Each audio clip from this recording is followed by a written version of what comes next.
Welcome to Politics Now. I'm Mark Skonecki. Today we're going to talk about key congressional races here in Central Florida, a look at a fight over a charter amendment that is raging here in Orange County.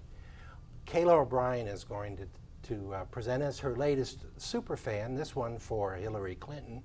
And finally, we've got this week winner and losers from columnist Scott Maxwell. But first, the headlines. This week, Donald Trump's campaign manager, Corey Lewandowski, was charged with misdemeanor assault of a Florida reporter here in Jupiter.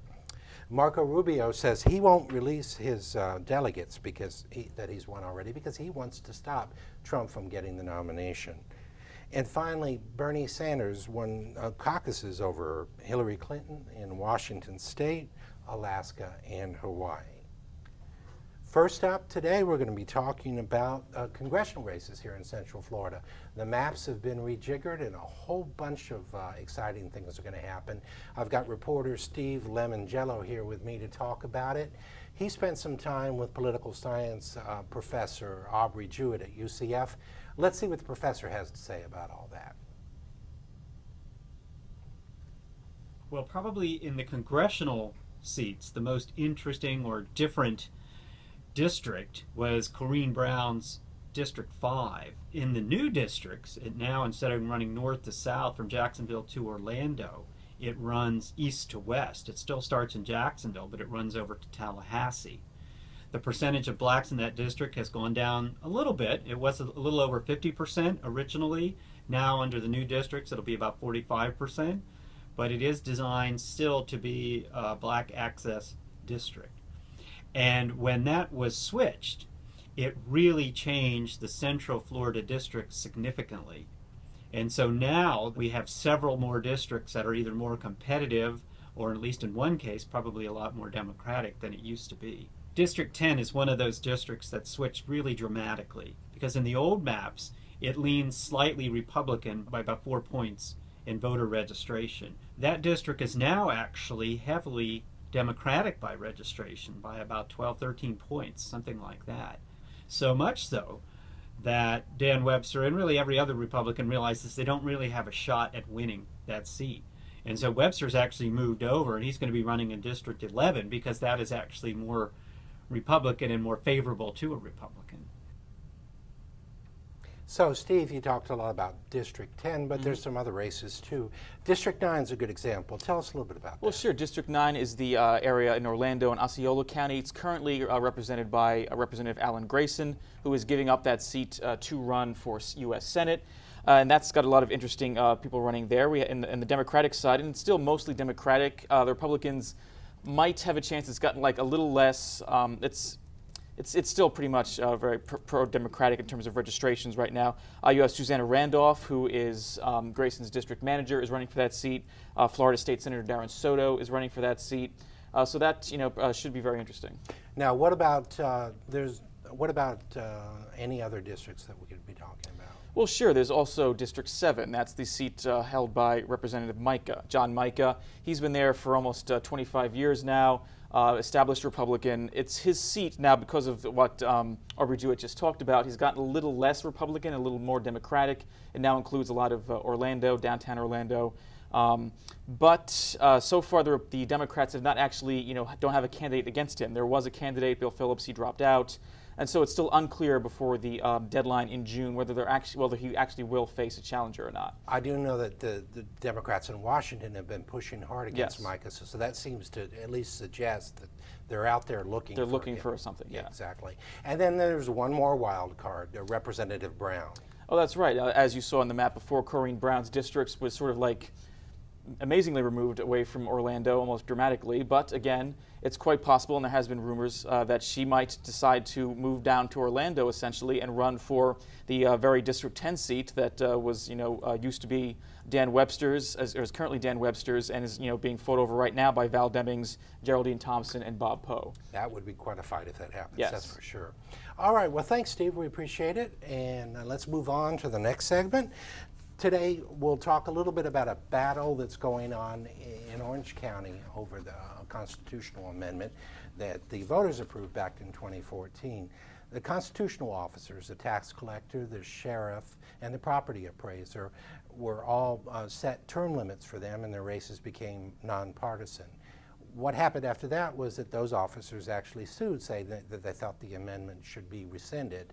A judge just this week told them that they can't sue as office holders. They can't use the resources of the taxpayers to pursue this suit. And as a result, they'd have to sue as individuals. Mayor Teresa Jacobs praised that ruling, saying that it doesn't make sense to use taxpayer money to fight against something that the voters actually already approved. The case itself, the argument for the case itself, is going to go to court sometime next month. Moving on, we're going to look now at a piece that Kayla O'Brien has done. She couldn't be here today, but she's been searching for superfans of presidential candidates. And today she found a superfan of Hillary Clinton. Take a look. As part of my search for Central Florida's biggest political superfans, I met an Orlando woman who's obsessed with Hillary Clinton. So much so, she has a doll of the presidential candidate on her desk at work. Vote for Hillary because she's been there and she's done that. Hillary, her views, who she is, who her past is, she's been advocating for women, for minorities.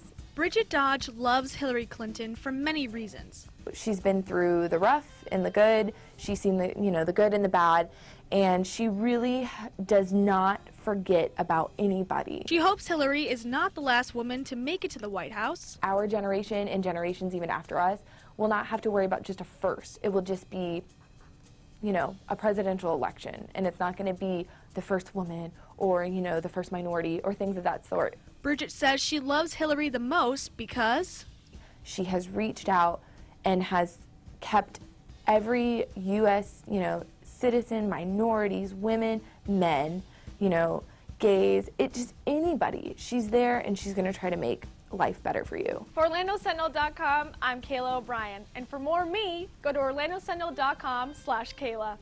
As part of my search.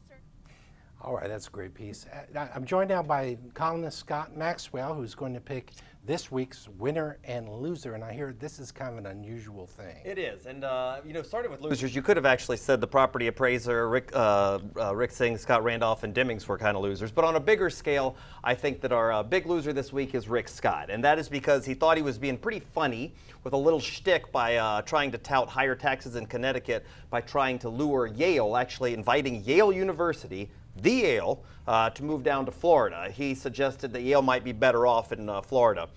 That actually probably backfired because Florida is known for weather, we're known for mosquitoes, sinkholes, all sorts of things. We are not known for higher education. In fact, none of our schools are even remotely close to the top, and we underfund everything from preschool to college. Basically, from the day you learn your ABCs to the moment you get your cap and gown, if you're a student in Florida, you're getting shortchanged. So this little shtick sort of backfired. Not only did Yale say it wasn't interested, it said it wasn't really amused either. So this little PR shtick, I think, kind of backfired. However, as you said, this is an unusual winners and losers, and never let it be said that I'm equal opportunity here. Our winner for this week is also Rick Scott. Wait a minute, really? Yes, this week it's a special day, and that's because of what you're seeing right there. Rick Scott has decided for the first time to call for an investigation or a deeper probe into how Visit Florida is spending its money. Now, Mark, as you know, the Orlando Sentinel, Gray Roar, and I have both written about this topic this week, and one of the things we said was this needs better scrutiny, more money for things like what you're seeing right there, Pitbull. He is paid money to tweet things. Race car drivers are paid to tweet. How much are they paid? Who knows? Visit Florida won't say. $78 million of your and my tax dollars go to Visit Florida, but they won't say what how it's being spent.